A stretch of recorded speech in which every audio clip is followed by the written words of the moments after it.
कहानी का शीर्षक है माँ की दुआ। माँ की दुआ भी बड़े कमाल की होती है। आइए इस कहानी के माध्यम से समझते हैं। एक देश में एक बहुत बड़े डॉक्टर रहते थे, डॉक्टर अहमद।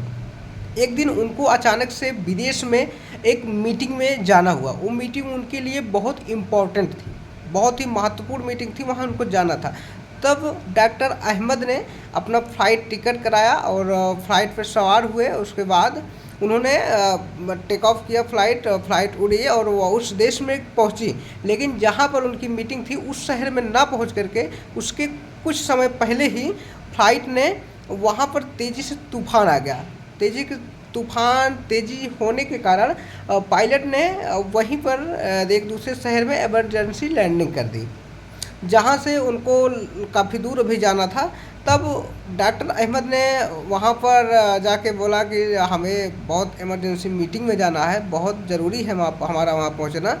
अब तो वहाँ पर फ़्लाइट वालों ने बोला कि सर हम वहाँ आपको नहीं पहुँचा सकते, क्योंकि तूफ़ान इतना तेज़ है कि यहाँ पर फ़्लाइट चल नहीं सकती। आप एक काम कीजिए, आप यहाँ से कोई टैक्सी कर लीजिए, उससे आप चले जाइए और अपने मीटिंग पे पहुँच जाएंगे। तब डॉक्टर अहमद ने टैक्सी से जाते हैं और तूफ़ान टैक्सी एक बाग में पहुँचती है, झाड़ियों में पहुँचती है। और वहाँ पर तूफ़ान नीचे भी था, ऊपर भी था। नीचे तूफ़ान भी इतना तेज़ होने के कारण टैक्सी ड्राइवर को कुछ दिख नहीं रहा था, अंधेरा हो गया पूरा। और टैक्सी ड्राइवर ने वहीं पर रोक दिया, बोला कि सर अब यहाँ से आगे मैं नहीं चला पाऊँगा, क्योंकि इतना तूफ़ान, मौसम बहुत ख़राब है, तूफ़ान है, आगे कुछ दिख नहीं रहा है। तब दोनों वहीं रुक जाते हैं। उसके बाद ड्राइवर ने देखा कि वहीं पर एक जंगल में देखा कि एक झोपड़ी में लाइट जल रही थी। तब उन्होंने बोला चलो ठीक है, हम वहीं चलते हैं, वहाँ लाइट जल रही है, वहाँ कोई न कोई ज़रूर होगा, वहीं बैठते हैं। तब वो दोनों डॉक्टर और वहाँ पहुँच जाते हैं। वहाँ पर देखते हैं और दस्तक देते हैं। तब वहाँ पर एक अम्मा जो है बोलती हैं, ठीक है बेटा आप बैठो, मैं आ रही हूँ, मैं अपने बेटे को खाना खिला रही हूँ, उसके बाद आ रही हूँ। तब उन्होंने गया वहाँ पर बैठे और देखे अपने बेटे को चम्मच से खाना खिला रही थी। तब डॉक्टर ने सवाल किया कि अरे इतना बड़ा बेटा हो गया आपका, आप चम्मच से खाना खिला रही हैं, ऐसा क्यों? तब वो अम्मा ने जवाब देती हैं कि बेटा क्या बताऊं कि इसको जो है एक सी बीमारी हो गई है कि कोई ठीक नहीं कर पाया। मेरे पास इतना पैसा है नहीं कि मैं इनकी दवा करा सकूं। मेरे पास सिर्फ इनके लिए दुआ है, मेरे पास दुआ के सिवा कुछ नहीं है।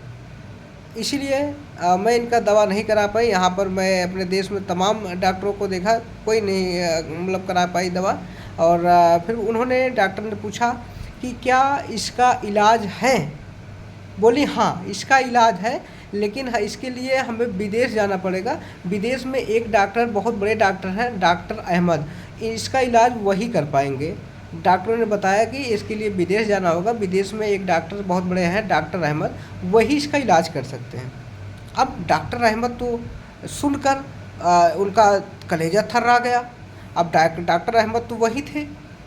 तब डॉक्टर अहमद ने कलेजा थर्रा गया उनका, और उन्होंने सोचा कि देखो माँ की दुआ कितनी बड़ी होती है। शायद आज वो अपने मीटिंग में नहीं पहुंच पाए, वहाँ तक उनको उस माँ की दुआ ने पहुँचाया था। तो ये होती है माँ की दुआ। तो सभी उन माँ से निवेदन है कि आप अपने बेटे और बेटी को कभी बद्दुआ ना दें गुस्से में, क्योंकि आपकी दुआ कभी खाली नहीं जाती है। बद्दुआ भी देंगे तो बद्दुआ उसको भोगना पड़ेगा। जय हिंद, जय भारत।